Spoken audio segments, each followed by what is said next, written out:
Good day po sa lahat. I miss you so much.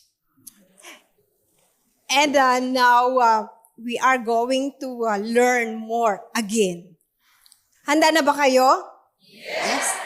I love the song. And I really love the products. Unmatched, sabi ng ating chairman, unmatched product. Absolute quality, absolute price. And now, we are going to review what are these products. I was only given 2 products. But before that, we have to remember the concept of the Atomy products. And what are these? As what I have mentioned, it should be given to the mass.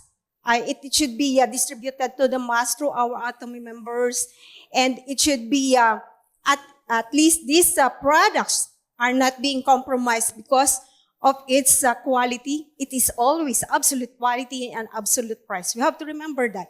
Meaning, ito po ay napakataas ng kalidad, pero mura lang ang halaga. Kung ikukumpara natin sa napakagagandang mga produkto sa market at its level, hindi po natin sasabing napakamura lang yan. Hindi po. Mura siya kung ikukumpara ang level niya sa global market at its high-end. Ibig sabihin po, napakaganda po ng kanyang produkto na kung saan ang kanyang presyo mababa kung ikukumpara sa kanila. Kuha po natin yon, gets natin? Yes po. Okay, let's start na po. May timer ako dito. Okay, nasabi na natin yan.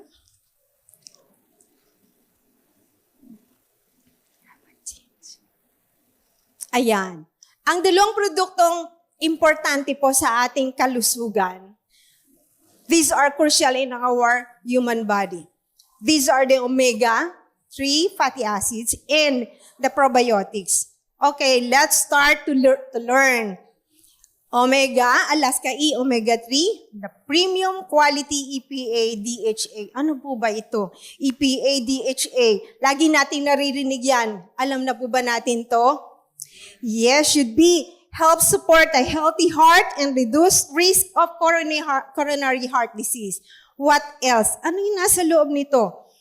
Omega-3, ito po ay napaka-kailangan ng ating katawan dahil ito ay nagme-maintain ng nutrition at saka to maintain yung body function, particularly sa brain natin at saka heart natin. And do you know other parts, almost all parts of our body needs omega-3 fatty acids.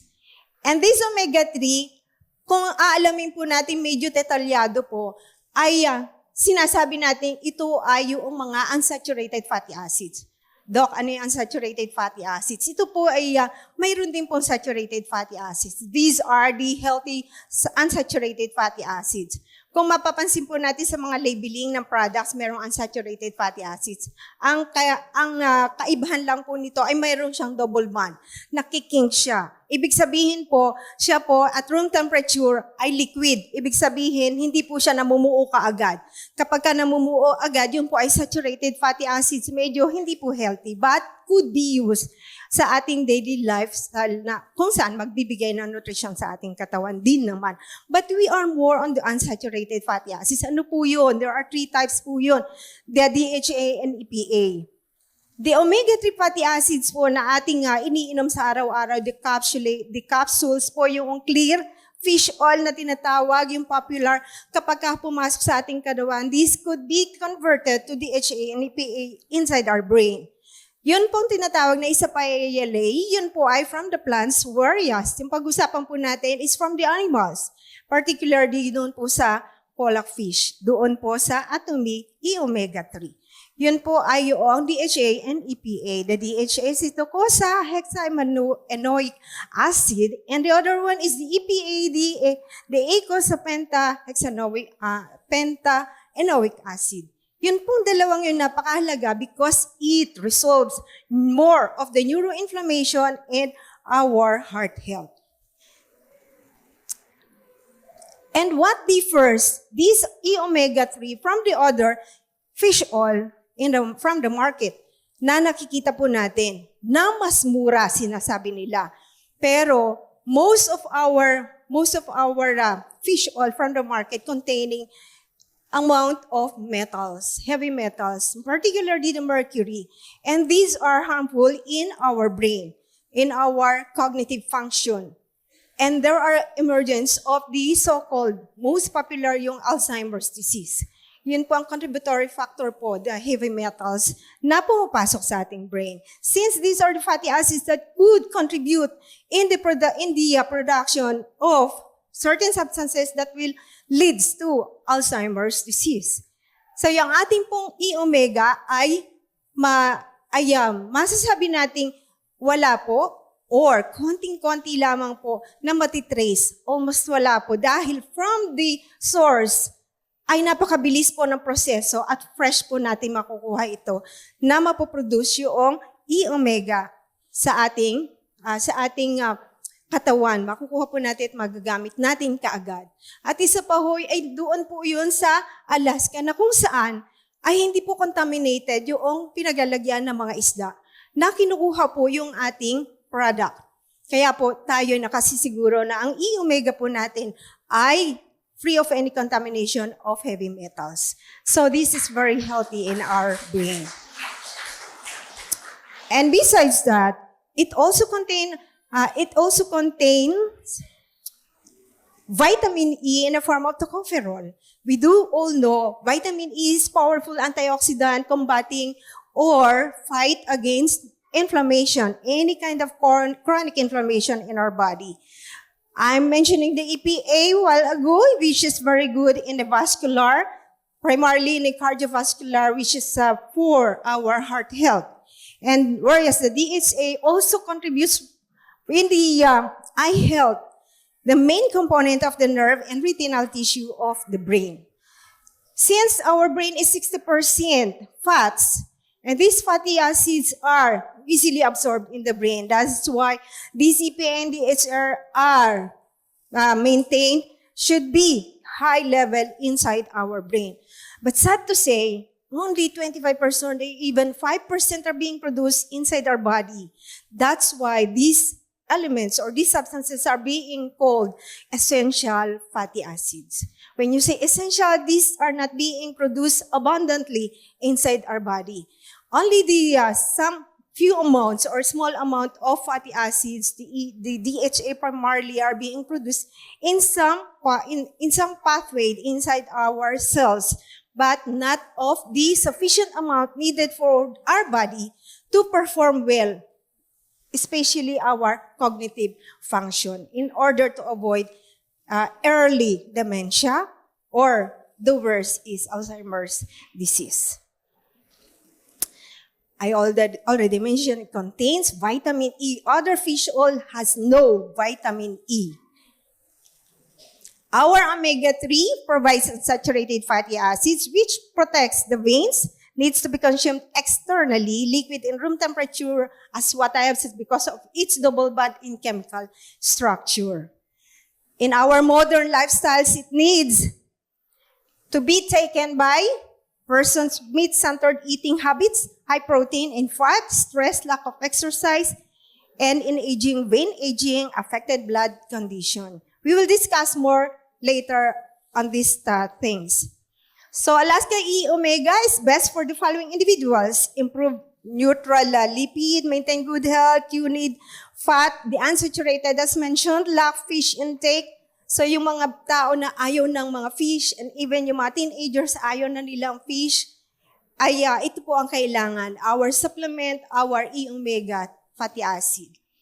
And as what I have said, because of the emergence of different fast food, of the different food fads and different foods that are not giving enough health in our body, ay nagdi-decrease po yung production of our fatty acids, important fatty acids inside our body to protect our brain primarily in our heart. Our middle-aged individuals needs the E-omega. For meat-centered people, they eat a lot of fast food, as what mentioned. If you lack exercise, you need this E-omega. What are the benefits taking Alaska E-omega? We will concentrate all our discussions to these benefits. Overall, it improves heart and brain health. Improves circulation by decreasing bad cholesterol and raise good cholesterol levels, and also prevents blood clots and helps prevent chronic inflammation. Ay bakit po? Paano po yun? It has been said in many research that our E-omega, or primarily DHA and EPA, contributes in the decrease in LDL. Why?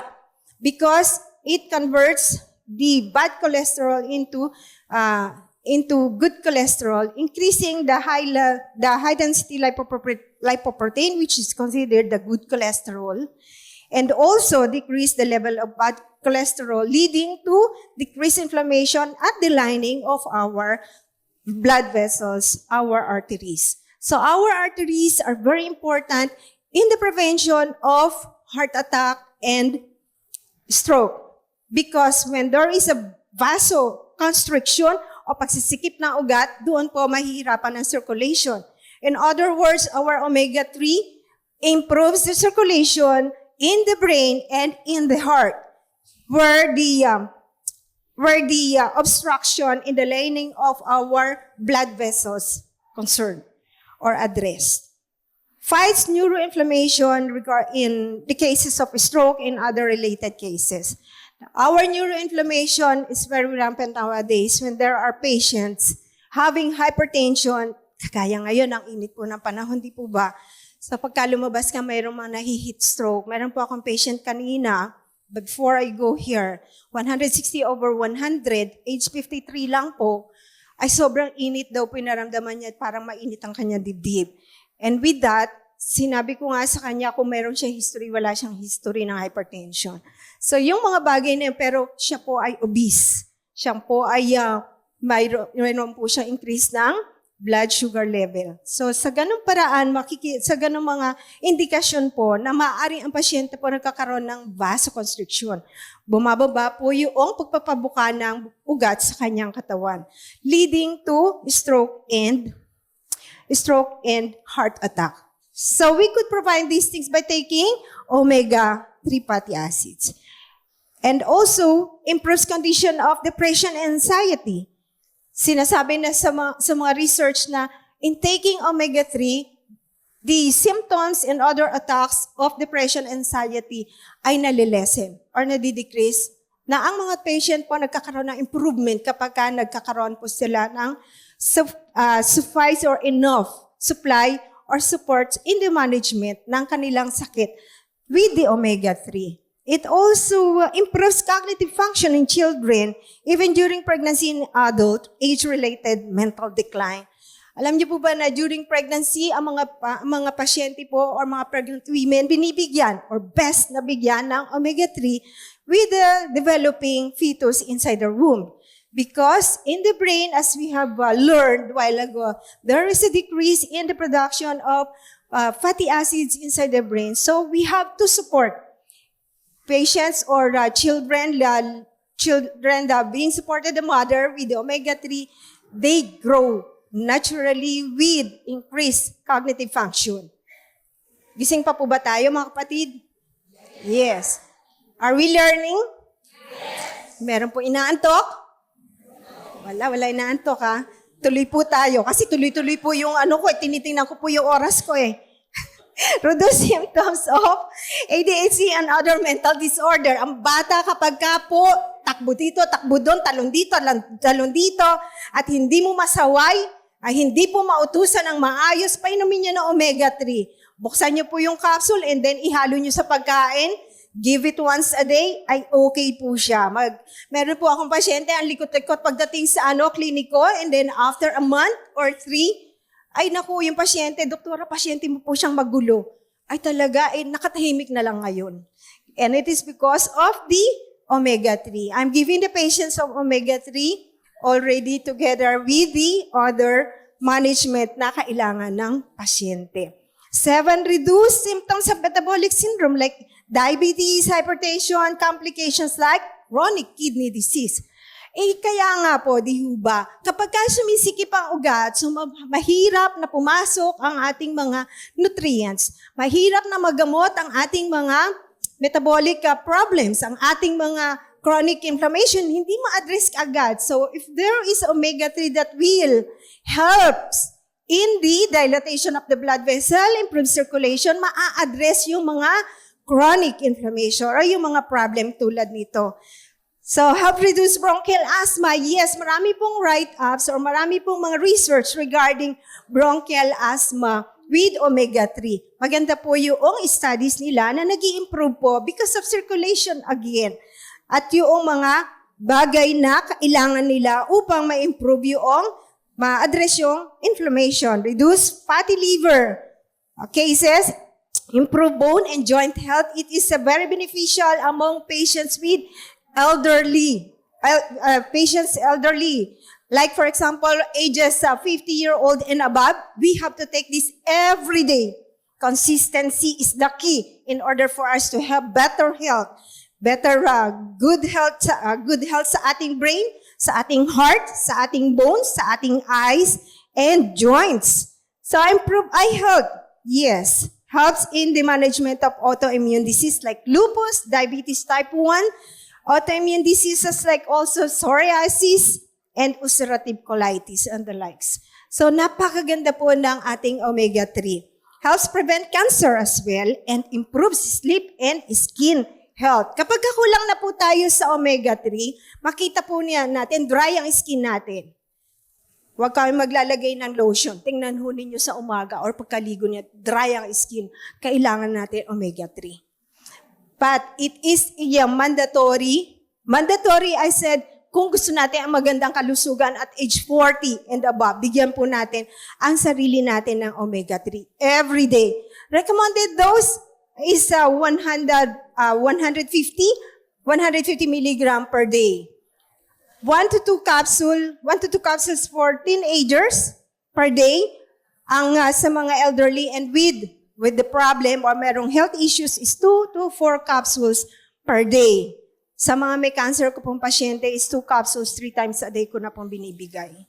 At saka mga stroke individuals. Yun po. So, learn how probiotics can improve your health. Guess nyo na po yun sa omega. Kailangan natin uminom ng omega-3. Ialasing ang omega-3 every day. Okay po sa inyo? Yes. Every day. Every day po? Every day. And then we go to probiotics. There are accumulation of microorganisms inside our body from head to foot. Alam niyo po ba, even in our eyes, sa nose, sa skin, sa mouth, every part of our body, there are microorganisms. And these are healthy organisms that help in the good health and wellness ng bawat isa. And these are called microbiome. Yun po yung ibig sabihin, the population of microorganisms inside our body. But 65% to 70% of these microorganisms are confined sa gut. Alam niyo po ba yung gut? And these are between the small intestine, the stomach, and the small intestine. Pagdating sa large intestine natin, marami po tayong mga microorganisms. Kapag wala tayong mga microorganisms, or yung microorganisms natin sa healthy microorganisms, there are good and bad bacteria. Those are the things I'm mentioning. The good and the bad bacteria. Mix po sila, called microbiome. So, kailangan ma-outweighs ng good bacteria ang bad bacteria. Kapag marami ang bad bacteria, magkakasakit tayo. May sakit po tayo noon. Kailangan mas mataas ang good bacteria than that of the bad bacteria. Teka muna, di ba pagka-bacteria masama? Oh yes po, pero maraming pag-aaral, ang lahat po ng bakteryang ito kailangan ng katawan. Dito ang almost 90% of our immune system defense from outside our blood ay nakukuha po sa gut. And there is also the so-called gut-brain axis. Ibig sabihin, yung gut po natin, yung health ng brain natin, nakakaugnay. O dagdagan pa natin, gut, heart, brain axis. Yun pong gut natin, yung mga microbiome natin, tumutulong upang maging malakas o maging masustansya, maging malakas at healthy ang ating heart, ang ating gut, at ang ating brain. Imagine po, di ba, example na lang po, pagka magsasalita ka sa harapan, parang ano nararamdaman mo? Di ba? Parang nadudumi ka, hindi mo maintindihan, parang kumukulo ang tiyan mo, parang mayroong kumukulog dito. Butterfly, ibig sabihin mayroong butterfly inside our stomach. Yun po yung gut-brain axis. Nag-work po yun. There are production of hormones from the gut affecting our brain in their function. Yun po ang napakahalaga doon. If we have deficiencies or problem in our microbiome, our brain function will be affected most. Okay, these are live bacteria living in a healthy person's intestine, and when proper amount is taken, provides positive health effects. So, the functions of probiotics, there are so-called probiotics and prebiotics. Ano po yung probiotics? The probiotics, ito po yung mismong live bacteria. Ito po yung mismong microorganism. Whereas the prebiotic, ito ang pagkain ng bacteria. Okay? Maliwanag po tayo doon na our pro ay yung mismong bacteria, yung pre, pagkain nila. Pakakainin natin kasi namamatay sila. With the intake of antibiotics, with the stress, and with the food that we are eating na hindi naman po healthy, namamatay sila. And with the diseases of the gut. So, it increases in helpful lactobacilli, resting harmful bacteria, and smooth bowel activity. So, marami sa atin na hindi nakakadumi everyday. In order to say na ikaw po ay healthy, you should have bowel movement 3 times a day. And that 3 times a day should be warm. Ibig sabihin, buo, hindi basag, hindi durog, hindi tubig. Ang loose bowel movement or diarrhea concerns with the consistency or the nature of the stool. Kahit 1 beses ka lang po dumumi ng tubig, nagdadiarrhea ka na yan. Hindi ko kailangan marami, 1 lang po, nagdadiarrhea ka na. So we have to have healthy bowel para magkaroon tayo ng healthy body in total. So is your gut killing you? 90% of your body is made up of bacteria. And there are trillions of the living inside, and most are located in the gut that we mentioned. Okay? And 5 signs of the gut health is in danger. Digestive issues. Naku, ikaw ba'y kinakabagan lagi? Ay hindi ka ba natutunawan? Parang merong gas, nagdadiarrhea. Minsan ikaw ay nagdadiarrhea, minsan nagko-constipate ka, nagkakaroon ka ng irritable bowel syndrome. So weakened immunity. Madalas ka magkasakit. Alam niyo po ba, affected din yung gut natin, yung microbiome natin. Kapag madalas tayo nagkakasakit, nagkakaroon ng allergies, nagkakaroon po tayo ng sinus congestion, ang layo bituka, and then sinuses. Yun po ang dahilan. Mental illness, depression, brain fog, irritability, and senior moments. Ano senior moments? Makakalimutin. Yun po. Ay, yung po sinabi natin kanina, di pa, gut-brain axis. Ito po yun. Kaya marami sa mga mental illness associated. Check nyo. Okay ba ang gut mo? So, with the medication used by the people having problem, antibiotics, anti-inflammatories, mga anti-rheumatoid agents, birth control, and these are rampant, ay yun po ay naapektuhan ang ating gut. So, we have to do something. Even the skin, kapag may acne, blemishes, dryness, psoriasis, and the likes, naaapektuhan na rin ang ating guts. So, kailangang mag-action po tayo. Ano action natin? We have to take probiotics and prebiotics. So, sabi natin yan, how to eat more probiotics, consume more probiotics, make time for quality sleep, reduce stress, and eat foods rich in polyphenols. Okay, why do we have to choose? Ito ang answer.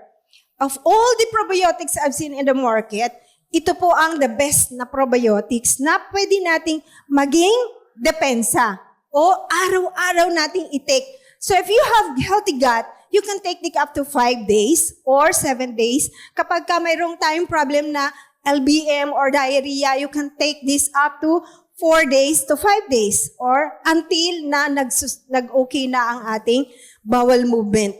Bakit? And dahil mayroon po tayong mabilis na pag-improve. Minsan po, pag nagdadiarrhea ang pasyente, mag-take ka lang ng 2 sachet, okay na. Ang daily requirement po sa ating probiotics, itong pong probiotics natin ay 20 to 30 CFU. Ibig sabihin po yung colony FU units. Yun yung kailangan ng ating katawan. Tayo po ang probiotics natin ay mayroong how many? 2.5 grams. Pwede po natin take to hanggang 2. 5 to 10 grams per day. Yan po. Ang napakaganda sa ating probiotics ay we have 12 mixed lactobacilli that makes your stomach happy. Imagine, 12.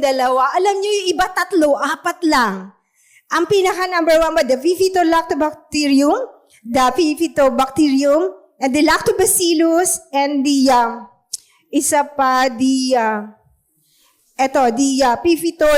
Bifidobacterium lactis.